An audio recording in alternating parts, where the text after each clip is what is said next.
안녕하세요. 광주광역시의회 환경복지위원장 신수정입니다. 이번 제299회 임시회는 매우 의미 있는 회기입니다. 1991년 7월 8일 개원한 광주광역시의회가 30주년을 맞는 시기이기 때문입니다. 나눔과 연대의 광주 정신을 통해 시민을 대표하여 풀뿌리 민주주의를 실천하는 광주광역시의회 30년을 기념하고 보다 나은 광주 발전과 시민의 행복을 위해 노력하는 시간이 되었으면 합니다. 이번 회기는 제8대 후반기 의회 2년차의 시작점인 임시회이기도 합니다. 의회 개원 30주년을 기념하여 남은 1년 시민의 대의기관으로서의 역할에 충실하는 광주광역시의회가 되겠습니다. 고맙습니다.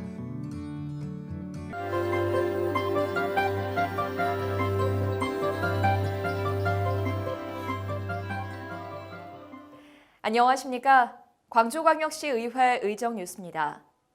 이번 회기에는 조례안 24건, 동의안 2건, 의견 청취의 건 2건으로 총 28건의 안건을 심사했습니다.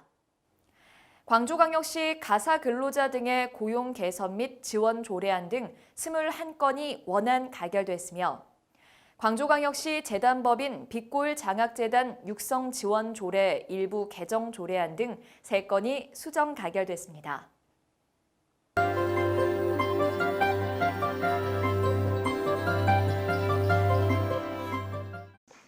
송형일 의원이 대표 발의한 광주광역시 소방시설 등 불법행위 신고보상제 운영 조례 일부 개정 조례안은 소방시설 등 불법행위 신고 보상금의 신고 대상 시설 및 신고 적격 범위를 확대함으로써 소방시설 등의 불법행위를 누구든지 신고할 수 있도록 하고 다중이용업소가 신고시설로 확대되는 만큼 시민 참여에 의한 화재 사전 예방 조치 효과를 기대하고 있습니다.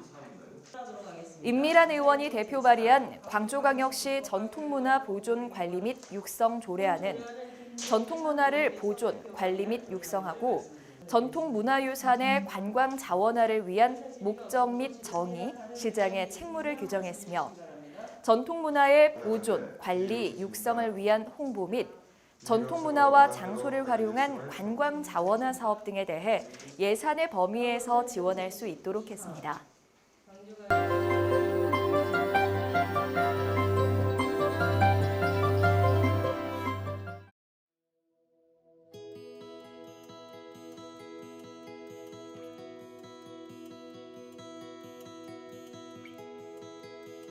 학교 학생들과 교사들이 입양에 대한 올바른 인식을 갖고 입양도 다양한 가족 형태의 하나라는 것을 배우는 교육을 통해서 우리 사회 입양 활성화에 도움을 주고자 발의하게 되었습니다. 반편견 입양 교육에 대한 중장기적 정책과 기본 계획을 매년 수립 시행하고 행정적, 재정적 지원 방안을 마련하여야 한다는 것을 교육감의 책무로 하였습니다. 또 반편견 입양 교육 자료를 개발 보급하고 관련 동아리 활동에 대한 지원도 할 수 있고 교직원과 교육 종사자를 위한 연수도 추진할 수 있게 하였습니다. 그리고 교육감은 학교만이 아니라 관련 기관과 단체에게 교육 프로그램에 필요한 사업비를 지원할 수 있다는 내용도 포함되어 있습니다. 입양에 대한 사회적 인식 개선으로 양육시설에서 생활해야 하는 아이들에게 가정을 만들어주고 입양 가족들도 사회적 편견 없는 문화 속에서 행복한 가정을 만들어갈 수 있으리라 기대합니다.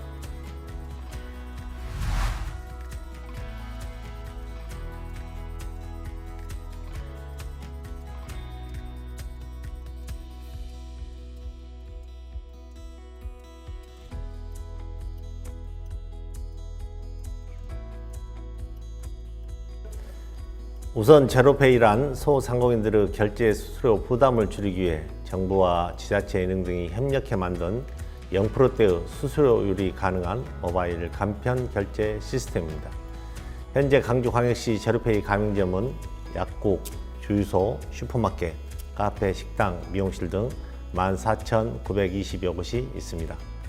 소상공인 전용 결제 시스템 제로페이가 도입된 지 3년이 되어가고 있으나 아직까지 성과는 미미한 수준으로 향후 이용자 편의성 제고 등 활성화를 위한 개선 방안이 필요하다고 보원 의원은 생각했습니다.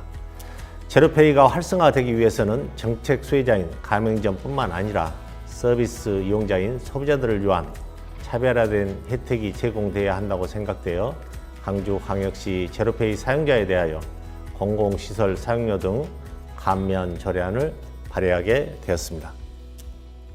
조례안의 주요 내용은 제로페이를 소상공인 보호 및 지원에 관한 법률 제9조 제3호에 따라 소상공인의 결제 수수료 부담을 줄이기 위하여 중소벤처기업부 장관이 지정한 운영기관에서 운영하는 간편 결제 시스템으로 정의하고 제로페이를 이용하면 광주광역시 공공시설 사용료 결제 시 10% 할인, 입장료 및 관람료 경우에는 50% 할인 혜택을 제공합니다.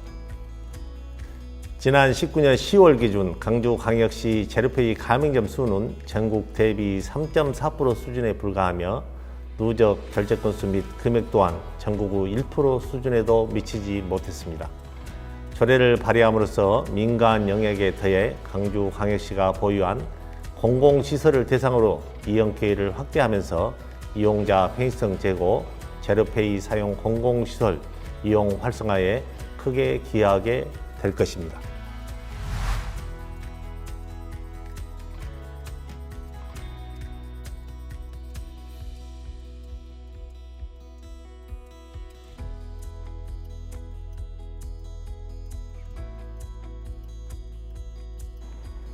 고등학교 현장 실습으로 인한 사망사고 들어보셨나요? 참여 학생들의 안전과 학습권이 보장되어야 하는 현장 실습이지만 현실과는 사뭇 다른 모습이 많습니다. 이번 광주광역시 고등학교 현장 실습 운영 및 지원 조례는 현장 실습 과정에서 발생하는 불합리한 처우나 학습권을 보장함으로써 직업개교, 현장 실습의 교육적 가치를 제고하고자 마련된 조례입니다. 조례안은 현장 실습 내실화와 안전한 운영을 위해 필요한 사항을 규정하고 학교 현장 실습 운영위원회와 시교육청 현장 실습 지원위원회의 구성과 기능을 강화해 사전교육 실시, 현장 실습 평가 등 현장 실습 지원에 필요한 사항을 마련하는 데 주안점을 두었습니다. 특히 이번 조례에서 주목할 만한 점은 학교 현장 실습 운영위원회에 학생위원을 포함하도록 해서 전국 최초로 조례에 학생의 참여를 보장토록 하였습니다. 이번 조례 제정을 통해서 무엇보다 학습 중심형 현장 실습으로 전환되는 시작점이 되었으면 하고요. 학교 운영위원회 학생이 참여한 만큼 학생들의 참여권과 인권 보호 및 안전이 우선시되는 현장 실습이 될 것으로 기대합니다. 나아가 학생들에게 인권 친화적인 현장 실습 산업체가 발굴되어 광주의 양질의 일자리가 마련되는 계기가 되었으면 합니다.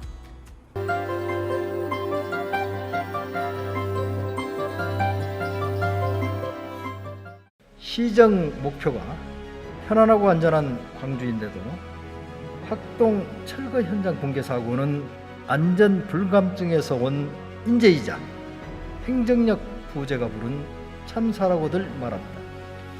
이토록 처절하게 생명을 희생시킨 광주시가 또 시민들의 생명을 이어가고 있다면서 영상에서 보시는 바와 같이 주민 무시, 밀실협약, 탁상행정을 비탄한다고 평동 산단 폐기물 소각장 절대 반대를 외치며 차량 시위와 촛불 집회를 연일 계속하고 있습니다.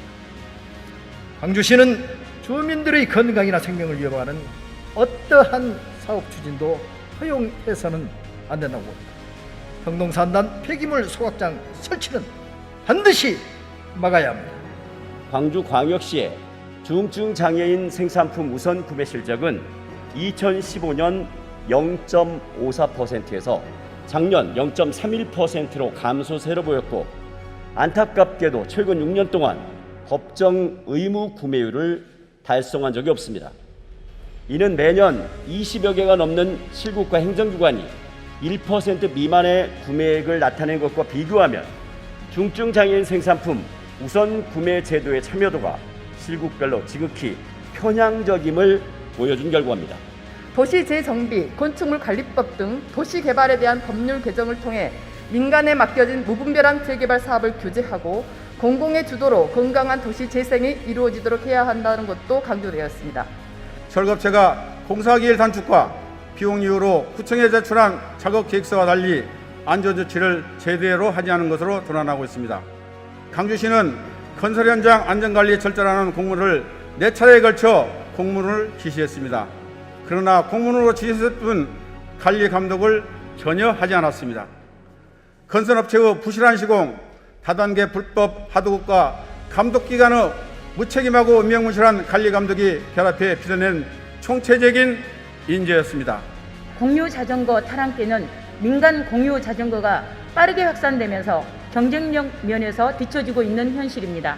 타랑길 시행 초기 높았던 이용률에 비해 현재는 절반 수준으로 급감했다는 점은 광주시 정책의 한계점을 보여주고 있다고 할 수 있습니다.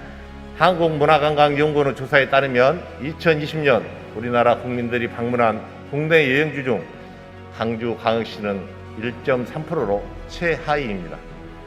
이런 가운데 이건희 미술관이 광주광역시에 유치될 경우 문화예술인 복지제도를 확충해 세계적인 문화예술 도시로 나아갈 수 있는 기반이 더욱 형성될 수 있습니다. 수도권, 비수도권의 문화 불균형 해소에 크게 기여할 것으로 전망됩니다. 장마와 폭우, 폭염과 한파, 전 세계 곳곳에서 급격한 기상재난이 현실화되면서 기후 위기에 대응하지 않는 것이 더 큰 위기와 비용을 초래할 것이라는 인식이 확산되고 있습니다. 기후 위기에 제대로 대응하지 않으면 식량 문제와 통상과 산업과 일자리 문제로 직격탄을 맞을 것이라는 것은 두말할 나위 없는 현실이 되어가고 있는 것입니다.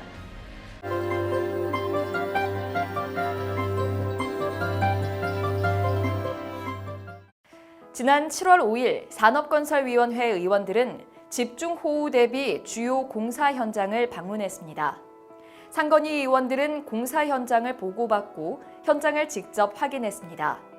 이정환 위원장은 집행부 관계자에게 앞으로도 급격하게 변화하는 기후변화와 도시 발전으로 인해 발생할 수 있는 자연재해로부터 시민의 재산과 생명을 보호하는 데 기여해 줄 것을 주문했습니다.